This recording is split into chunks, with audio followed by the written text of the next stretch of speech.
तो जंगल सफारी के साथ फार्म टूरिज्म कैसे जोड़ा जाए। अगर आप एज ए व्यूअर अगर आप कोई जंगल वाले एरिया पे रहते हो जहाँ पे ऑलरेडी जंगल सफारीज होती है या फिर इसी तरीके का सेटअप अगर कुछ है, तो आप अपने फार्मिंग को फार्म टूरिज्म के साथ जोड़ के कैसे कर सकते हो। तो आज हम आपको एक ऐसे पर्सनालिटी के साथ मिलाने जा रहे हैं जो ऑलरेडी फार्म टूरिज्म अपने फार्म पे शुरू कर चुके हैं और ये जंगल सफारी के साथ ये कॉम्प्लीमेंट्री जा रहा है। तो कैसे लोग जो जंगल सफारी के नाम पे यहाँ पे आते हैं तो पहले 2 दिन तो काफ़ी ज़्यादा घूम के देख चुके होते हैं, बट इनको और भी कुछ एक्सप्लोर करना रहता है। तो उसके साथ क्या नई संभावनाएं निकल के सामने आ रही है, तो इस बारे में चर्चा करने के लिए हमारे साथ एक स्पेशल गेस्ट है। मेरा नाम रविशंकर राय है।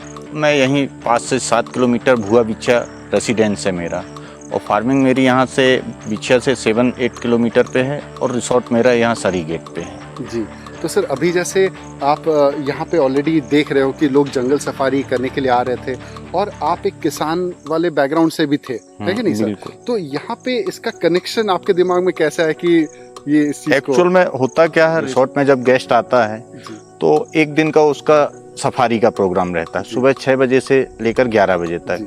11 बजे आने के बाद फिर वो फ्री हो जाता है। फिर वो हमसे पूछता है कि भाई साइट सीन जाना है हमको, बाकी टाइम में हम कैसे वो करें।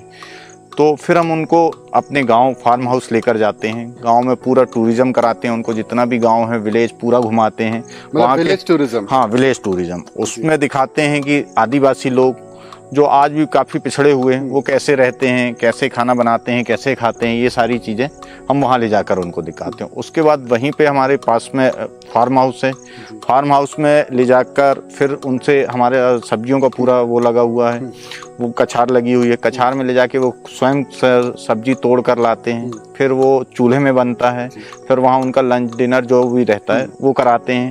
फिर उसके बाद पास में एक वाटरफॉल है, खैराती वाटरफॉल, वो ले जाते हैं। ऐसा करके हम टोटल मतलब 1 दिन का समय उनसे लेते हैं, तो उनका टाइम भी बढ़िया एक्सप्लेन होता है।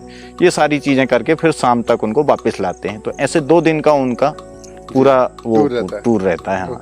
तो सर इन जनरल अगर देखा जाए यहाँ पे काफी सारे लोग आते हैं यहाँ पे जंगल सफारी के लिए, तो इस जंगल सफारी के दौरान कितने percentage of crowd actually village tourism के लिए अग्री होते हैं सर?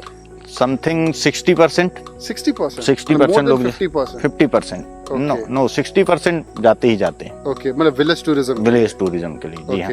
तो सर यहाँ पे ज्यादातर उन लोगों से किस टाइप का तलब ज्यादा रहता है, किस टाइप की चीज वो ज्यादा एक्सप्लोर करना पसंद करते हैं, जो नव्स आपने पकड़ा है सर? नेचुरल, जो भी चीज हो नेचुरल हो। नेचुरल बोले तो चूल्हे का खाना बताया मैंने, लकड़ी से बना हुआ खाना, वाटरफॉल, फॉरेस्ट, ये सारी चीजें लोग आते हैं घूमने। इवन रहने के लिए भी वो टेंट जैसा कुछ एक्सप्लेन करते हैं कि हमको टेंट में रहने को मिले, कैंपिंग जैसी कुछ चीजें हमको मिले, तो ये सारी चीजें वो करते हैं। पर सर ये आप यहाँ पे जैसे काफी एरिया में शेर हैं, ठीक है सर, तो अगर कैंपिंग अगर खुले ग्राउंड पे करते तो रात में शेर का डर नहीं? ना, कुछ एरिया क्या है, कोर जोन और बफर जोन है यहाँ पे। मतलब तो कोर जोन और बफर जोन में बता दूं आपको, एक डेंस फॉरेस्ट को कोर जोन बोला जाता है, उसको बाहर के एरिया को बफर जोन बोलता है, क्योंकि कोर जोन को सेव करने के लिए बफर जोन बनाया गया। तो बफर जोन में वैसे भी टाइगर ज्यादा नहीं आते। और उसके बाद एक और लगा हुआ है क्या, सामान्य फॉरेस्ट।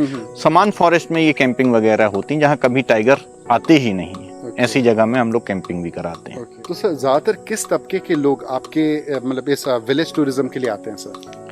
लोकल लोग हैं कुछ, तो कुछ लोकल लोग भी, हाँ लोकल लोग भी हैं, और कुछ बाहर के लोग भी हैं। और एडवेंचर्स तो आते ही आते हैं, लेकिन कम है। एडवेंचर्स आप ये मान लीजिए कि 10% 20% हैं, बट मेजॉरिटी बाकी जो सामान्य लोग हैं, जो शहरों के रहने के वाले हैं, जिनको धान का पौधा कैसा होता है नहीं मालूम है, वो आते हैं, वो देखना चाहते हैं कि यार धान, जिनके बच्चों को नहीं मालूम होता, जिनने फर्श के अलावा कुछ देखा नहीं है, वो खेत देखने आते हैं कि खेत कैसे होते हैं, मेड़ कैसी होती है, खेतों में सब्जियां कैसी लगाई जाती।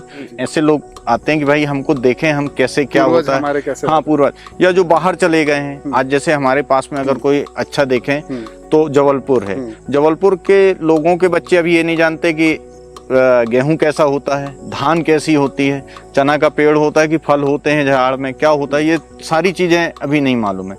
तो वो सारी चीजें यहाँ आकर उनको पता चलती हैं कि क्या कैसा क्या होता है। ज्यादातर किस टाइप के ग्रुप्स आपके इधर ज्यादा आते हैं सर? कॉलेज ग्रुप्स ज्यादा आते हैं। कॉलेज ग्रुप कितने नंबर ऑफ बच्चे होते होंगे?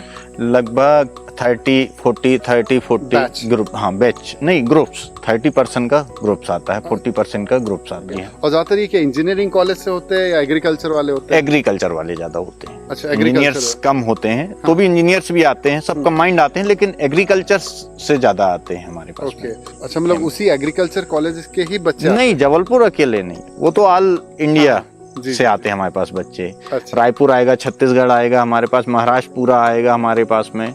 हमारे पास में सबसे ज्यादा टूरिज्म मैं आपको बता दूं, छत्तीसगढ़ और महाराष्ट्र का है। यहाँ 80% टूरिज्म कान्हा का अगर देखा जाए तो महाराष्ट्र और छत्तीसगढ़। ओके, तो वहीं के क्राउड ज्यादातर आते हैं? वहाँ का क्राउड ज्यादा आता है, कॉलेज ग्रुप्स होते हैं। कॉलेज ग्रुप्स भी आते हाँ, हैं? कॉलेज ग्रुप्स भी आते हैं। तो सर, इनका जो स्पेशल डिमांड्स वो क्या क्या रहता है जो कॉलेज के स्टूडेंट्स का, यंगस्टर्स का? देखिए, कान्हा है तो सबसे पहले तो टाइगर सोच के आता है कि यार टाइगर देखने जाना है। बाकी चीजें तो फिर बात की हैं, सेकेंडरी हैं।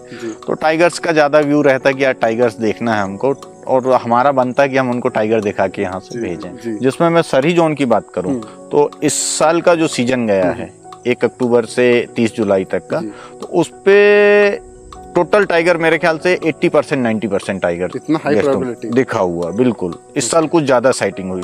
रीजन आपको क्या लगता है? बच्चे हो गए ज्यादा। अच्छा जी, नई जनरेशन आ गई। हाँ, तो एक्सपेंशन हो गई। और कुछ क्या होता है, टाइगर का एक रूल्स होता है, बच्चे जैसे बच्चे हैं, बच्चे अगर बड़े भी हो गए, 1 साल के बच्चे हो गए, 1 साल का बच्चा आपको टाइगर के बराबर दिखेगा। अच्छा, इतना बड़ा हो जाता है 1 साल में। तो वो धीरे धीरे करके क्या एकदम से छोड़ते नहीं हैं। जैसे टाइगर्स के साथ में टाइगरेस है, उसके साथ में 4 बच्चे हैं, 4 बच्चे चल रहे हैं। 4 बच्चों को सबसे पहले जो शिकार करना सीखेगा वो उसको अलग कर देगी। फिर दूसरे में जो दूसरा ब्रिलियंट रहेगा उसको अलग कर देगी। और ये करते करते उसको हो सकता है साल 6 महीने भी हो जाए, साल भर भी हो जाए। ये करते करते वो अपने पूरा उसका व्यू रहता है कि यार हमको कैसे अलग करना है और कब अलग करना है।